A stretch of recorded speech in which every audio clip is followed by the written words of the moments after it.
നമസ്കാരം. നമ്മുടെ ഈ ചാനലിൽ ഏകദേശം കണ്ടിന്യൂയായിട്ട് വീഡിയോ വന്നിട്ട് 2 വർഷത്തോളമായി. ഇപ്പോൾ 2 വർഷത്തിന് ശേഷമാണ് നമ്മൾ കാണുന്നത്. അപ്പോൾ ഞാൻ ഈ ചാനലിൽ ഇനിയൊന്ന് ബാക്ക് ടു നോർമലിലേക്ക് വരാൻ പോവുകയാണ്. വീഡിയോസൊക്കെ ഇട്ട് തുടങ്ങാൻ പോവുകയാണ്. ഈ വീഡിയോ ഇടാനുള്ള കാര്യം എന്ന് വെച്ചാൽ, ശരിക്കും പറഞ്ഞാൽ സഞ്ജു സാംസനെ നമ്മൾ അത്രയേറെ ആൾക്കാർ സ്നേഹിക്കുന്നതും ഒക്കെ കഴിഞ്ഞ വേൾഡ് കപ്പ് ജയിച്ച് കഴിഞ്ഞപ്പോൾ കണ്ടപ്പം ഞാൻ പുള്ളിയിൽ നിന്ന് പഠിച്ചൊരു പാഠമുണ്ട്. അപ്പോൾ എന്തുകൊണ്ടാണ് ഈ പുള്ളി ആൾക്കാർ ഇഷ്ടപ്പെടുന്നത് എന്നുള്ളതും, പിന്നെ പുള്ളിയിൽ നിന്ന് ഞാൻ എന്താണ് പഠിച്ചതും എന്നുള്ളൊരു വീഡിയോ ആണ് നിങ്ങളിപ്പോൾ കാണാൻ പോകുന്നത്. പുള്ളിയുടെ കൺസിസ്റ്റൻസിയാണ് പുള്ളിയെ രക്ഷപ്പെടുത്തിയെന്നാണ് എനിക്ക് പറയാനുള്ളത്. പിന്നെ പുള്ളിയെ ഇഷ്ടപ്പെടുന്നത് എന്താണെന്നുള്ളത് അത് വേറൊരു പാർട്ടാണ്. പുള്ളി എന്തുകൊണ്ട് സക്സസ് ആയി എന്നുള്ള ആ ഒരു ഇത് പുള്ളിയുടെ കൺസിസ്റ്റൻസിയാണ്. ഇപ്പോൾ എൻ്റെ ഈ ചാനലിൽ തന്നെ ഞാൻ വീഡിയോ ഇട്ടിട്ട് ഏകദേശം 2 വർഷമായി. വേറൊരു ചാനലുണ്ട്, അത് ഒരു ഫാമിലി വ്ലോഗായിട്ട് ചാനലാണ്. അപ്പോൾ അതിന് വീഡിയോ ഇടുന്നുണ്ട്. പക്ഷേ നമ്മുടെ ഈ ചാനലിൽ വീഡിയോ ഇട്ടിട്ട് 2 വർഷമായി.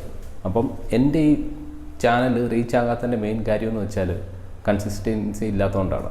മുന്നേ റീച്ച് ആയിക്കൊണ്ടിരുന്നതാണ്. അത്യാവശ്യം നല്ല രീതിയിൽ വീഡിയോസും കാര്യങ്ങളൊക്കെ ഒന്ന് പോയി റീച്ചായി വന്നപ്പം പിന്നെ ഞാൻ മടിയും പല കാര്യങ്ങൾ, ജോലിയും കാര്യങ്ങളൊക്കെ ആയിട്ട് ഞാനത് വിട്ട് പിന്നെ വീഡിയോ ഇടാൻ പറ്റാതായിപ്പോയി. അപ്പം പുള്ളിയിൽ നിന്ന് പഠിക്കേണ്ട ഒരു കാര്യം സക്സസ് ആവുന്നോ ഇല്ലയോ എന്നുള്ളതല്ല, നമ്മളൊരു കാര്യം കൺസിസ്റ്റൻ്റായിട്ട് ചെയ്യുക എന്നുള്ളതാണ്. പുള്ളിക്ക് ഏതൊക്കെ സിറ്റുവേഷനിൽ ഹോപ്പ് പോയി, പക്ഷെ അപ്പോഴും പുള്ളി അത് മുന്നോട്ട് തന്നെ കൊണ്ടുപോയി. ഹാർഡ് വർക്ക് ചെയ്തു, പുള്ളിയുടെ ആ ഒരു കോൺഫിഡൻസിലും മുന്നോട്ട് തന്നെ പോയി, പുള്ളി സക്സസ് ആയി. പിന്നെ രണ്ടാമത്തെ കേസ് എന്ന് വെച്ചാൽ, സഞ്ജു സാംസൺ എന്തുകൊണ്ടാണ് എല്ലാവരും ഇഷ്ടപ്പെടുന്നത് എന്നുള്ള ഒരു സബ്ജക്റ്റിൻ്റെ എനിക്ക് കിട്ടിയ ഒരു 3-4 പോയിൻ്റ് ഞാൻ പറയാം. നിങ്ങൾക്കത് കറക്റ്റാണ് തോന്നുന്നെങ്കിൽ ഒന്ന് കമൻറ്റ് ചെയ്യുക. ഇല്ല, എൻ്റെ ആ തോട്ടുമായിട്ട് നിങ്ങൾക്കൊരു അക്സെപ്റ്റ് ചെയ്യാൻ പറ്റുന്നില്ലെങ്കിൽ അതും പറയാം കേട്ടോ.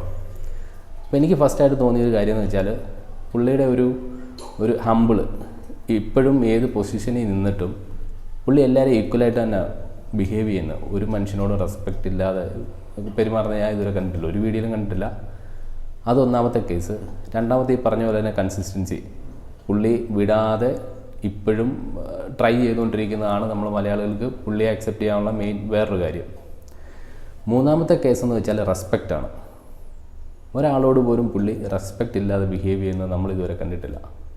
അതൊന്ന്. പിന്നെ പുള്ളിയുടെ സീനിയർ താരങ്ങൾ പലരും ഉണ്ട്, നമ്മൾ വീഡിയോസിലൊക്കെ കാണാം.